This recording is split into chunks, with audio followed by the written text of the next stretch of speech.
Okay, I'm. You're live. It's live on Facebook.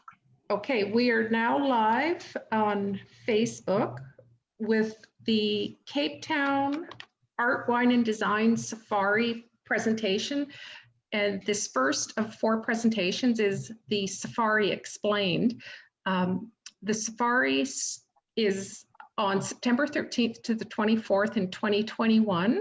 So it was originally scheduled for 2020, but it was moved to accommodate the changes in the travel landscape. And my name is Theresa Bobrowski, and I'm here from Departures Travel, Sydney, BC. And I have a guest presenter, John Lawrence from Cape Town, South Africa, and he is my contact and the person I'm working with in Cape Town to deliver this safari. So I'd like to start and have John, if you may, give us a little bit of your background and tell us how you got or became involved with travel in and around Cape Town. Sure, Theresa. Hi. Welcome to everyone who's joined. My name is John Lawrence, as Theresa's just mentioned, and I'm sitting here in Cape Town, South Africa, very far down in the deep southern hemisphere. As you may know, we're in the middle of our winter at the moment, hence I'm wearing a rather warm and fleecy top. A little bit about my own background. It's actually in education. I was a high school teacher for nearly 30 years, teaching mostly English literature, both here in South Africa and in Botswana and in the UK. I spent about 5 years in England in a school there. And then when I turned 50, I decided to look for an entirely new adventure and resigned my post and rather naively opened a private exclusive touring company. We've been running for approximately 20 years now and have been fortunate in having many repeat clients and a lot of word of mouth business. What we do is we specialize in families, in couples, in individuals, sometimes in much larger groups. And we look at the Cape ecology, the beauty of the landscapes, a lot of cultural stuff, historical, of course, architectural, and we are blessed in having the wonderful Cape wine country on our doorstep. Theresa has herself enjoyed a few tours with us into the Winelands and also down to the Cape of Good Hope. And that's basically how my company runs. We're very, very caring of our guests. And, obviously, because the tours are all private, we're able to be very, very flexible as well. This particular tour that we're presenting tonight, the two of us, focuses on the very dynamic art scene, art and design, as well as the delicious wines from the Cape of Good Hope. So Theresa, back to you to just launch the program. Great, thank you. And so I just want to confirm, John, do people see my presentation screen? I can see it full screen. Perfect. Thank you. Okay, just to begin, the presentation is going to cover the general tour information, and what will happen is I'm going to show a few slides, and then John will walk us briefly through the 12 days of the tour and with some of the day-to-day activities. It's such a full program that it would take a long time to really go through everything and all the details of it. And then when he's done that, I will talk about the tour inclusions, what's not included, pricing and options, and then some of the mandatory or highly recommended requirements for the guests and a few of the sort of rules of the program. Now, just to give context, we all know where Africa is. And so if we look here, we're heading literally, as John said, to the very southern tip of this incredible continent. And then sort of more detail, we will be in the Western Cape or province of Western Cape in and around the absolutely glorious city of Cape Town. So, and some just general info about the tour. We do have a minimum group size of 8 to make the trip possible. The maximum group size right now is at 10, and I'll talk about why that might go to 12 if the travel landscape changes sufficiently that it can be done safely. And then guests must be 18 years of age or older. This tour is not designed for children, although it can be tailored to families. But right now, this iteration of it is for adults and must be able to walk 500 meters. That's there are areas where there is more walking, but to really benefit and enjoy the tour, you do need to have a certain level of mobility. And then, of course, the most important thing is everyone must be prepared to get into some monkey business. I was very inspired while I was in Stellenbosch. This monkey business statue was by an artist, Wilma Cruz, and it was sitting outside the hotel we stayed in, and it was just so charming and inspiring. So, John, we're into the nuts and bolts of things, and so Yes. you can take over. Thank you. This is a kind of generic shot of Cape Town International Airport. And just to let you know that year after year after year, this airport is voted the best in Africa, and in fact, in Africa and the Middle East. It's garnering all kinds of accolades. And it's no wonder when you experience this airport, it's very clean, it's amazingly efficient and very, very friendly. So that would be your point of arrival and your point of departure from Cape Town for those who are simply doing the 12-day art tour. I think, as far as I understand, Theresa, you are offering extensions to that for safaris up in the game reserves. Absolutely. Actually, Yes. there is going to be another talk in this series that will talk specifically about what opportunities are available for pre or post touring to take advantage of, maybe for those who are very far away from home, to just delving into the continent or the area a little bit deeper. So yeah, that's Yes. coming up early August.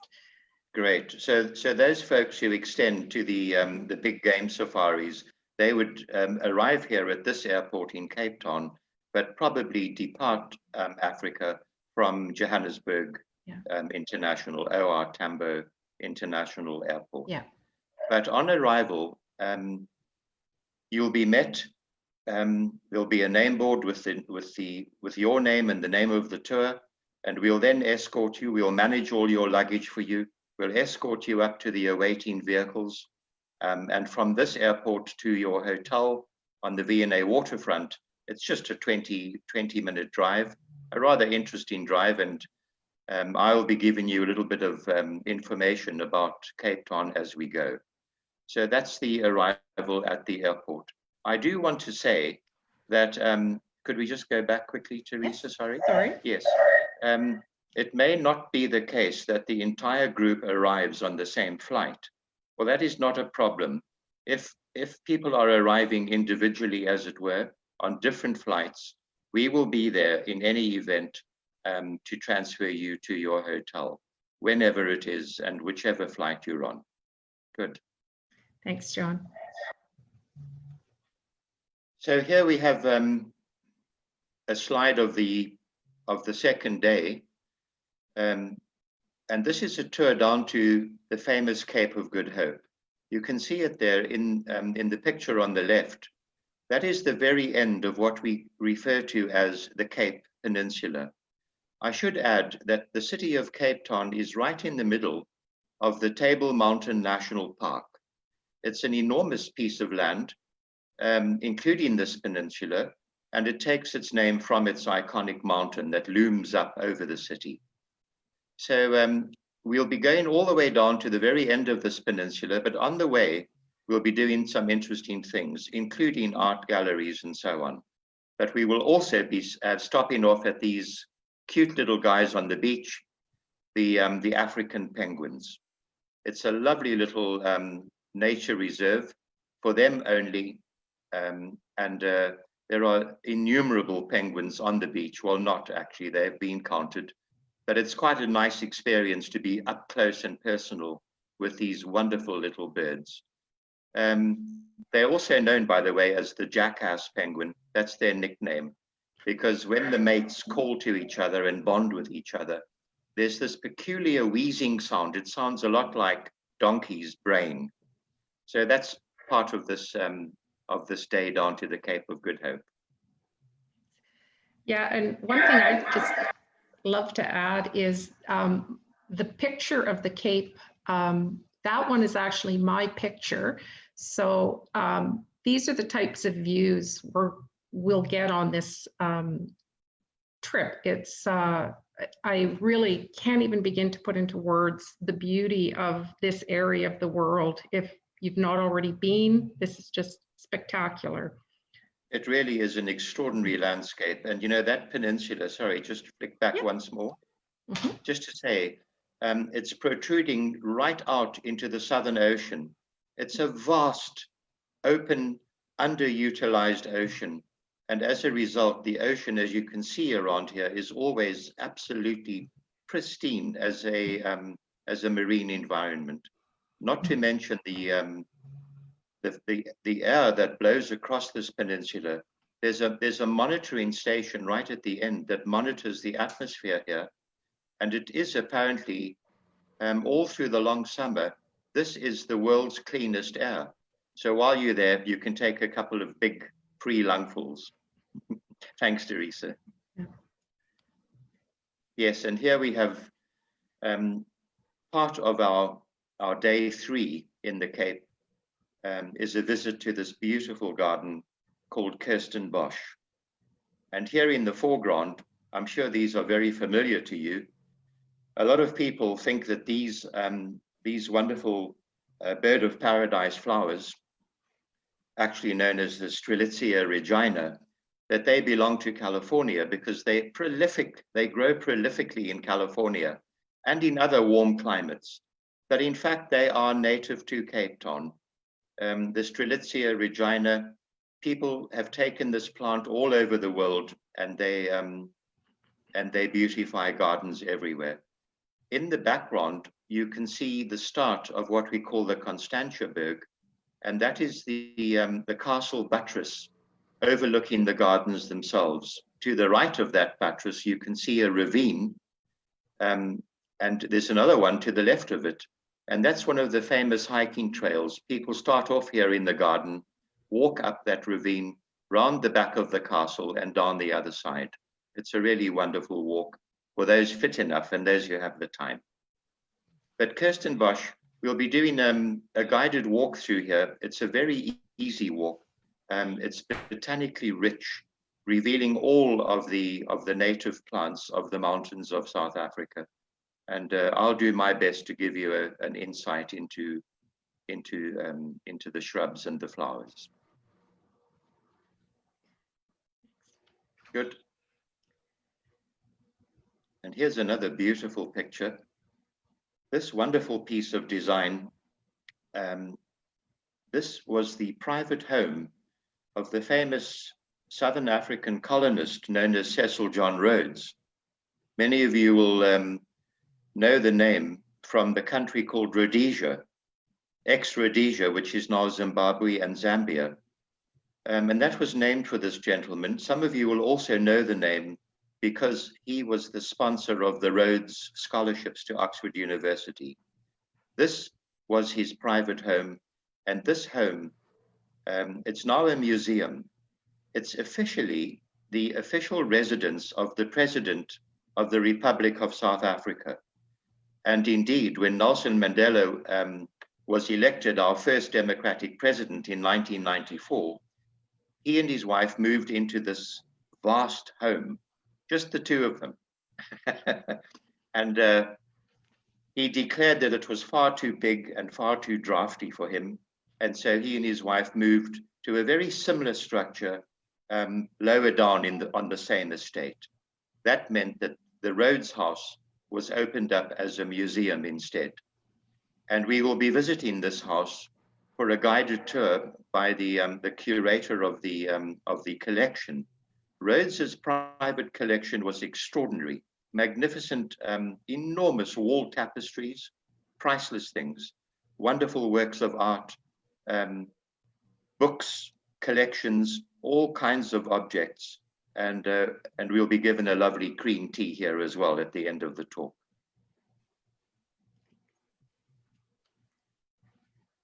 Yes, this is the Cape Gallery, as you can see. It's in Church Street, which is the heart of the galleries and the antique shops and the auctioneers and so on in the heart of Cape Town city itself. This is very, very close, incidentally, to your hotel. We might just walk up to this district, or we may just take a very short drive in the vehicle. But this has been owned and curated for a long, long time by a lady called Gail Nortke. And nobody in Cape Town knows more about the art scene than she does. She's a sponsor of the arts. She holds many exhibitions and opening nights. And she has very kindly offered to give us a chat specifically about up and coming Black artists in Southern Africa. And she has regular displays and events highlighting the work of the new Black artists of South Africa. It's very exciting. Any questions from you, Theresa? Anything you'd like to add? No, the only thing I'd like to add is I haven't been to this particular gallery, so I can barely wait. That's really all I have to add for this one. It's a small gallery. It's rather intimate, and there's a lot of work on the walls, but it's a very nice experience because it's also in, as you can see, in one of our heritage buildings. Yeah, I'm very excited for this particular part of the trip. And then on day 6, we call it the Nelson Mandela Experience because one part of the day will be a visit to a jewelry designer who works using pieces of the actual fencing which ran around Robben Island, Nelson Mandela's prison, for so many years. It was the outer perimeter fence. And when the island was discontinued as a prison, it was turned into a World Heritage Site, a museum. And they dismantled that outer perimeter fence. And Charmaine managed to get hold of quite a bit of it. And she uses that fence, that actual fence, to make bespoke jewelry, really beautiful little designs. So she will be giving us a talk and a demonstration on her jewelry designs. At the same venue, and at the end of that presentation, we have the gentleman on the right of the picture, and that is Mr. Christo Brandt. If you Google Mr. Brandt, you will find that he was the warder who was assigned personally to watch over Nelson Mandela over all those long years on Robben Island. As a result, Mr. Brandt and Mr. Mandela became incredibly close friends. They came from two utterly different cultures in South Africa at that time. A white young Afrikaner who had been drilled in the apartheid ideology.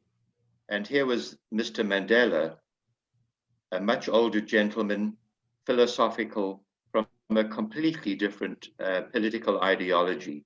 And yet the two of them became inseparable. And after Mr. Mandela's release, the two of them maintained this very, very close friendship up until the day of Mandela's death. In fact, shortly after Mr. Mandela's inauguration as state president in 1994, he invited Christo up to Pretoria to the Union Buildings, which is the center of government. And he insisted that he sat in the presidential chair, which was, of course, there are many stories like this that Christo can chat about. So Mr. Brunt will give us a talk, and he'll answer any questions you may have on the tour about his time with Mr. Mandela, both in the prison and afterwards. He's an absolutely fascinating speaker, and it can become quite emotional, some of what he will tell you. Yeah. Thanks, Theresa. Yeah, John. Oh, I've got some terrible feedback here.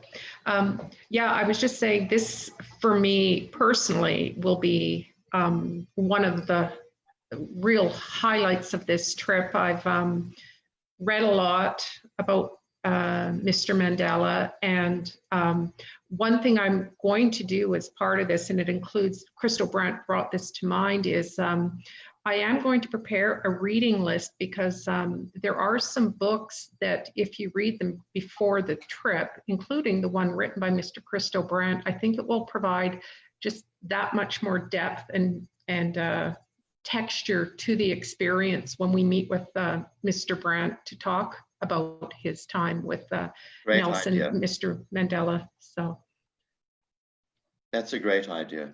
Yeah. Thank you. Another beautiful shot. You've done really well here, Theresa, with these this presentation. Thank you. Thanks. This is taken from a small coastal village called Hermanus.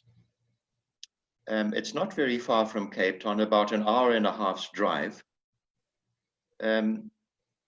And the village is situated right on the sea cliffs, as you can see, looking out over this beautiful bay called Walker Bay. And right behind the village are some towering sandstone mountains. So it's quite a dramatic setting for the town itself. And we'll be spending a day and a night and part of a morning in this lovely little coastal haven. We're looking here at a boardwalk that actually goes for many, many miles, well, many kilometers if you prefer. What do you use in Canada, or these days is it miles? Metric kilometers. Are you metric? Are you part of the intelligent community? Yeah, so it goes for many kilometers along this beautiful coast. And Hermanus has become known worldwide as one of the best places in the world to watch the behavior of whales without having to take a boat out onto the bay. We are offering an optional boat ride onto the bay to look at these beautiful creatures close up. But really, in the whale season, which is exactly when the tour happens, there's no real need to be on the ocean. It's quite easy to see these beautiful creatures from these rocks and these cliffs. And there are many viewing points which have been created for that purpose. Hermanus, however, is a lot more than its whales. And it's become known as a center for the arts.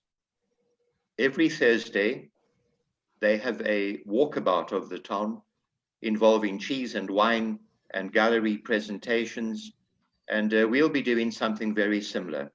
Mr. Joshua Rousseau has owned one of the most successful galleries in the town for a long, long time, and he has kindly offered to give us a talk on the artists that he represents, together with a demonstration. So that will be nice. It's also just an incredibly quaint village, a very nice, quiet town in which to spend a bit of time. Coffee bars, wine bars, as I say, the galleries, and a few very interesting shops. So that will be part of our day 7. Thank you.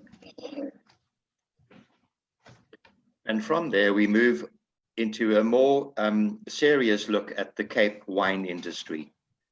More of a taste than a look, but this slide shows us one of the oldest of the Cape Dutch wine estates. And what you see there is a typical example of what came to be called Cape Dutch architecture. Just to put it in an historical context, it was the Dutch, via the Dutch East India Trading Company, who first colonized this area known as the Cape Province. And it became a very prosperous colony for those Dutch traders. As the farmers became increasingly wealthy, they had these beautiful, unique homes built for them on their wine estates, on their corn estates, and so on. And this one is called vergelegen. It translates as far-lying, or more likely as remote. It's only an hour from Cape Town, but in 1651, that was a long way away. In the foreground, in the photograph, you can see these magnificent green trees. These are Chinese camphor trees, and they're over 300 years old. They're all national monuments. We'll be doing a walk through this magnificent estate with the Helderberg Mountains in the background. You can see they're beautiful sandstone mountains. They're covered in snow at the moment, by the way, because we're in midwinter. We'll be doing a walk through the gardens, the formal gardens and the informal ones. We'll be doing a walk through this lovely manor house to give you the sense of the of life as it was in the prosperous days of the Dutch. And we'll be doing a curated wine tasting here as well. It's a really magnificent part of the world. Absolutely. When I was in Stellenbosch, I was so taken by the landscape and then these beautiful wine estates, and so welcoming, and just an incredible experience. So I'm thrilled that this trip or this program will spend a few days here. Yes, and again on the theme of wine, in my left hand I have a glass of tonic water, but I have another prop with me, and that is a glass of Cabernet Sauvignon from the Cape wine country. I've yet to have a sip. It's become a very, very precious liquid in Cape Town at the moment, because South Africa, because of COVID-19, we're on a full lockdown of any alcohol. So we have to make our stocks last multiple weeks. And that means sipping all the time, not actually drinking. But yes, we're having a look here. One of the features of our day 9 is the winemaker's art. And we will be spending several hours at a beautiful estate called Waterford. The photograph, in fact, is of the Waterford, on the left is the Waterford maturation cellar. And the owner and cellar master, his photograph is not here, unfortunately, but his name is Kevin Arnold, a friend of mine, and he will be taking us through his winery. But in addition, we do a wine safari at this venture. We drive up into the vineyards on the mountains, the high altitude vineyards. And Kevin has set up, as you can see on the right, viewing points where we sample the wines from the vineyard in which we sit. And there are appropriate snacks to complement the wines. You can have a look down there and you can see in the background part of the beautiful Stellenbosch Valley. In the far distance, underneath the blue sky, is False Bay. It's an enormous bay of cold water, and like all wines of coastal origin, this valley of Stellenbosch every evening cools off because of the beautiful coastal breezes filling the valley. So that's what we're looking at here, somebody enjoying some red wine on Kevin Arnold's Waterford estate. We'll be spending about 4 hours at this estate with both a drive and a tasting. And we will also be doing a personal blending of wines under the tutelage of Kevin Arnold. So that'll be a lot of fun. He's looking forward to it, I know. Yes, I've actually visited this estate, and unfortunately I didn't put Kevin Arnold, but that is my husband sitting up on the platform. And the Oh, one is that thing, Peter? I didn't realize. yes, no, it's fine. But the one thing, like, I'm not a drinker, really. And they do these snacks that are paired with the wines at each of the stops, and they are absolutely exquisite. And you get your own little sort of lunch box, and you're sitting amongst the vines, and it was like no wine tasting experience I've ever had. It was phenomenal, just phenomenal. So I just Great. wanted to add that. Lovely, thank you. Yeah, a little bit more about the Winelands. As I say, the wine and the art and the design all go together. So although we'll be in the Winelands, we'll also be focusing very much on galleries, on sculpture, but also on the art of food. We will be having a cooking demonstration. The slides actually show a little bit of olive oil in the bottle down there.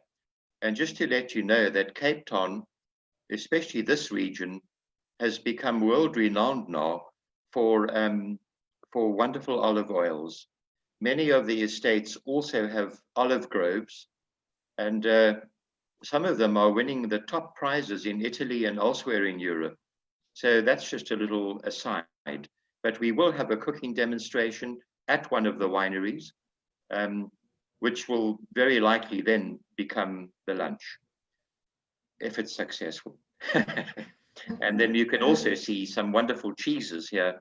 And the Cape, again, has become very well known for its cheese production, particularly at one of the estates called Fairview. They have an Italian cheesemaker there, and he's an absolute master of his craft. You can see in the larger photograph some of the Stellenbosch mountains, and I'm just hoping that we will have weather of this kind, during the tour in September. September is a lovely time because it's basically springtime. It's one of the nicest times to be anywhere in the world, and particularly here in the Cape. The floral region is very, very rich, and we should see a lot of beautiful mountain flowers as a bonus. Thank you. Good. Anything you'd like to add here? Well, this is Stellenbosch town, where we'll be spending, I think, 4 nights. And on the left, under the red awnings, looks a little bit like Venice to me, but it's actually Stellenbosch.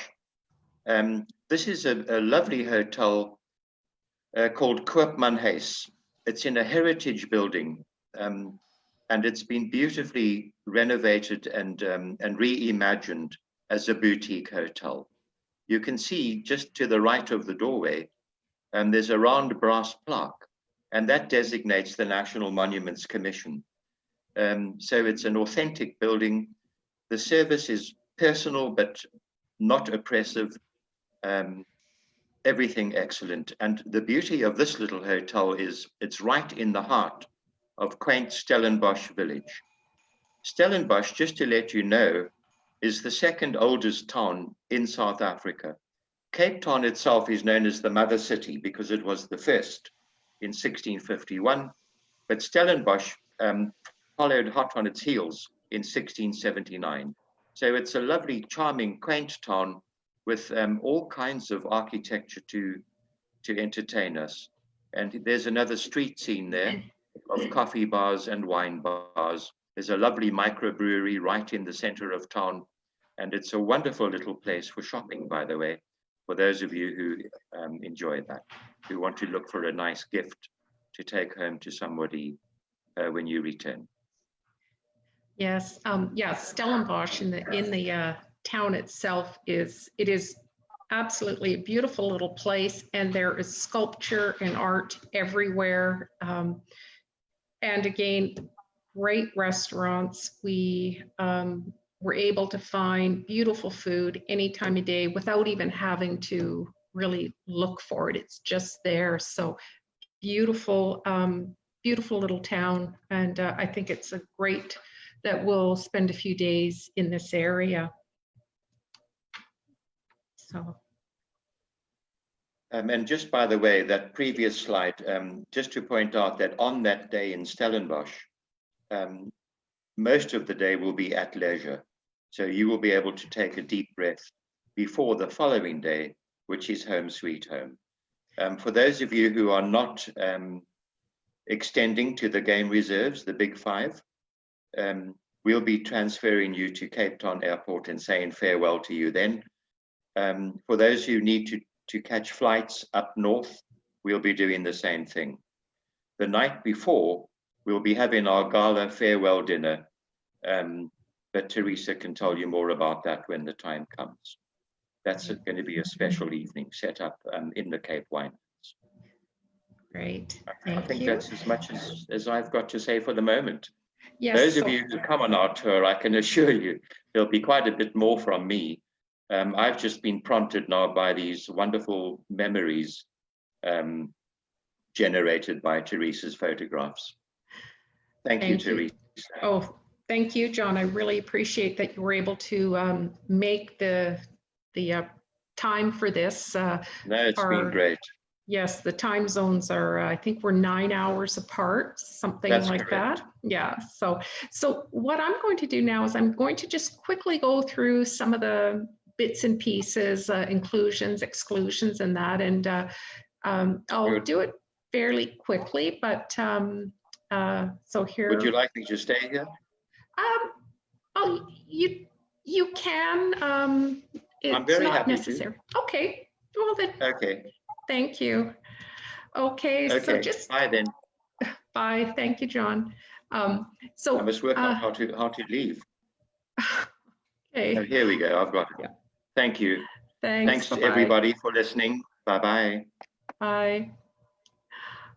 Okay, so I'm just going to continue on with the inclusions. John did touch on them. There's the private touring vehicle, dedicated driver and guide for the duration of the program. So we won't be switching up vehicles and drivers all the time, or guides. And he had mentioned the arrival and departure transfers. If people are arriving at the same time, they'll be shared. Otherwise, they will be private. The accommodations are minimum 4-star but typically 5-star. And each day there is a full breakfast. It's not like a continental breakfast. So we'll start the day sort of ready to go. And there will be a nurse traveling with us, just with the current travel landscape. I felt it would give us a reassurance or comfort knowing that we have someone who's actually able to deal with questions about COVID. And also she is able to administer different types of treatments, and that will be available as part of the journey and to anyone who needs help with anything. All the entrances to the galleries, museums, and tours, unless it's specifically indicated as optional, everything's included. And we will always have, of course, ice water on the tour with us and on the bus. And then I will be hosting this trip. So I will be there for the duration of the trip to assist with anything, maybe changes to travel or just dealing with any issues. Maybe there's an issue with your hotel room, anything like that. I'll be able to assist with. And of course, if you have a departures travel specialist, you can also, of course, deal with them directly. But I'm there to support them as well if you are working with them. And so the exclusions, so flights are not included. Lunches and dinners not part of the scheduled activities. So there will be a couple meal dinners included, breakfasts are included, and some lunches based on the activity. And one of the main reasons dinners are not included every night is, particularly in Cape Town and Stellenbosch, is there are so many options that we really want people to experience and explore, because as much as the group will be together, it's a nice time to really get the feel for a place, you know, over a nice meal and some wine, or just wander a walkabout. Now, optional activities during leisure time, like he had John had mentioned in Hermanus, the going out in the bay for the whales. Well, because they can be seen by shore and that, it's not included. It's not the focus of the trip, but it's there, and it would be a really nice experience. Optional hotel expenses, of course, like the mini bar, any charges to the room.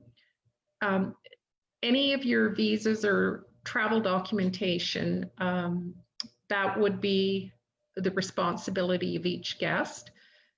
Drinks not noted in the itinerary. Of course, all the wine tastings and that's all included, but generally, if it's not water during the day, during the touring, you're responsible. And then optional pre or post touring, and I just see I've got a duplicate here.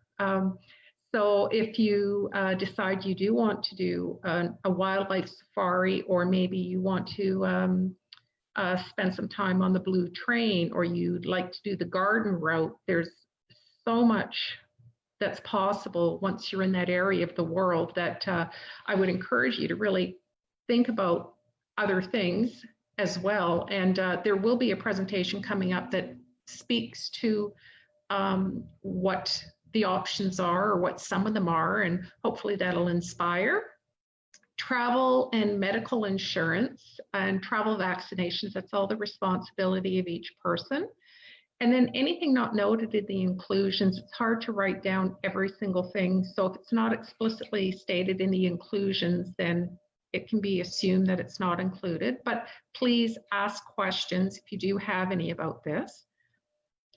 And so the things you need to know, okay, emergency medical insurance is mandatory. If anyone who wants to participate in this tour program must have medical insurance coverage for out of country.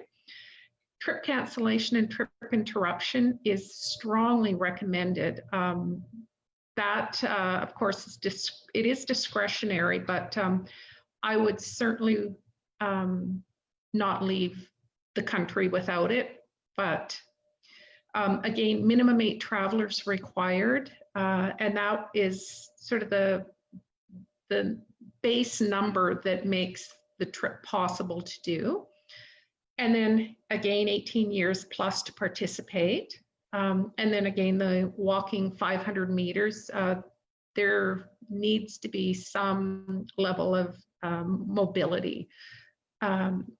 Visiting a travel clinic is strongly encouraged, especially if you are going to spend time elsewhere in Africa. There are areas where you will require yellow fever, for example, or it's just good to be have all your basic vaccinations up to date, like hepatitis, and that's something you need to discuss with a travel medicine doctor or your general practitioner. Again, we will have a nurse with us for the duration of the trip, and she can help with even the little things like sunburn, or if someone becomes dehydrated, she'll be able to manage the hydration process. So just a nice to have, and the cost to have a nurse with us was so minimal, it actually didn't make sense not to.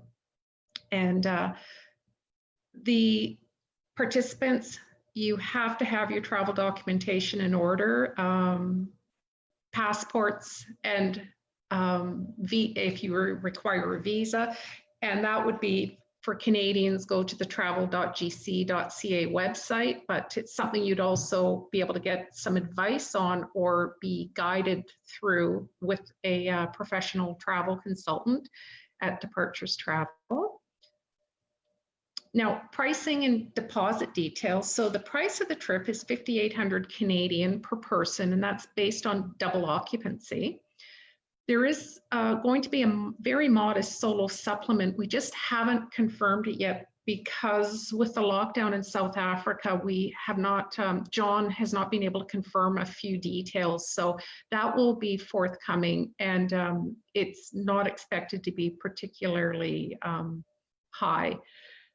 Deposit is 800 Canadian per person, non-refundable and based on double occupancy. And with regards to being non-refundable, John and I have spoken about this, and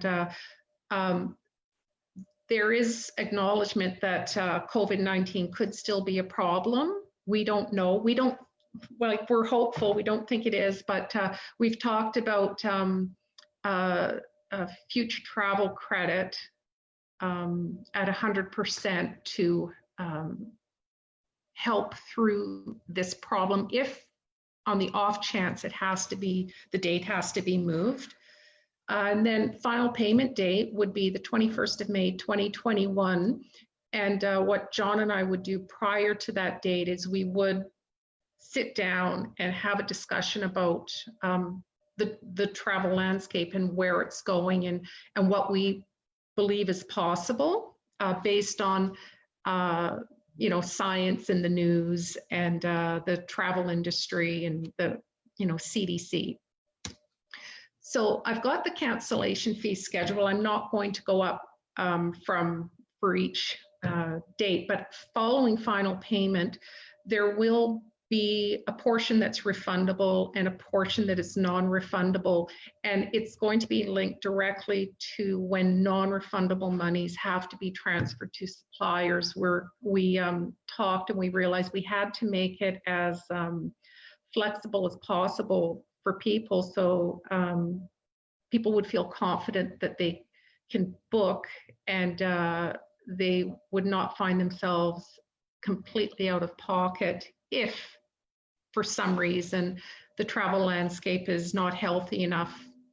But we're a year plus out, so we really can't even project what it might look like, other than there's optimism in all areas in many countries. So, and now just sort of in closing, my remaining talks on this series are the 28th of July, so next week.